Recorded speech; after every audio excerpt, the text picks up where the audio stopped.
சென்னையில் ஒரு பள்ளிக்கூடத்தில் படிக்கிற 3 பொண்ணுங்க அவங்கவுங்க அம்மா அப்பா கிட்ட அடுத்த பொண்ணோட வீட்டில் ஒரு கல்யாணம் நாங்கள் போகிறோம் அப்படின்னு சொல்லிட்டு ஒன்று மாற்றி மாற்றி ஒவ்வொரு போகுதுங்க.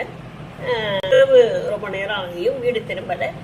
பெற்றவங்களுக்கு பயமாயிடுதுன்னு இன்னொரு பொண்ணு வீட்டுக்கு ஃபோன் பண்ணி இது மாதிரி உங்கள் வீட்டில் கல்யாணம்னு சொல்லிட்டு வந்துச்சு. அப்படியா? இல்லையா, உங்கள் வீட்டில் தான் கல்யாணம்னு சொன்னிச்சு அப்படின்னு சொல்லிட்டு அந்த 3 பேரும் கலந்து பேசும்போது தெரியுது ஏமாத்திட்டு இந்த பிள்ளைங்க எங்கேயோ போயிருக்கு அப்படின்னு சொல்லி தெரிஞ்ச உடனே இவங்க வந்து காவல் நிலையத்தில் போயிட்டு கம்ப்ளைண்ட் பண்ணுறாங்க.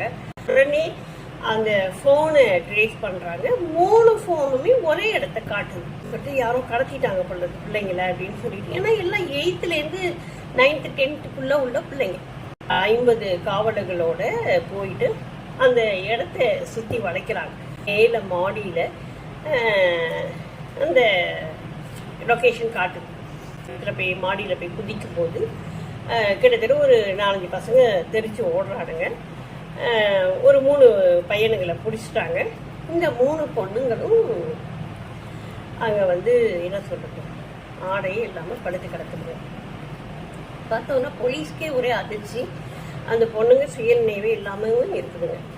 எல்லாம் போது உடனே ஹாஸ்பிட்டலுக்கு அட்மிட் பண்ணி இந்த பிள்ளைங்களை அரெஸ்ட் பண்ணி கொண்டு போய் ஸ்டேஷனில் வச்சு விசாரிச்சாக்கா பசங்களுக்கும் பெரிய வயசு இல்லை.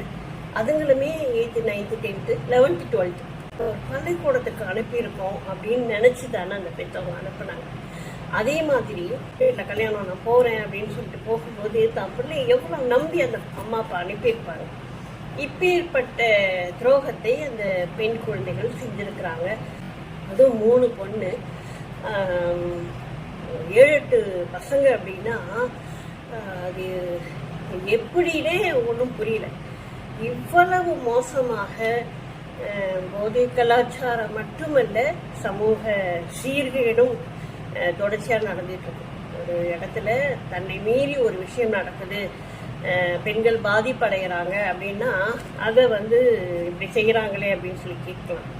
இவர்களே இசைந்து நமக்கு என்ன நடக்க போகுது அப்படின்னு தெரிஞ்சு போறாங்க அப்படின்னா இதை என்னன்னு சொல்றது. ஆசிரியர்கள் கைகளை கட்டி போட்டாச்சு. பெற்றவங்களும் கேட்க முடியல. எதையாவது கேட்டோம்னாக்க கையை அறுத்துக்குதுங்க, தற்கொலை பண்ணிக்கிறேன்னு மிரட்டுதுங்க. இதுங்களை எப்படிதான் வழிக்கு கொண்டு வர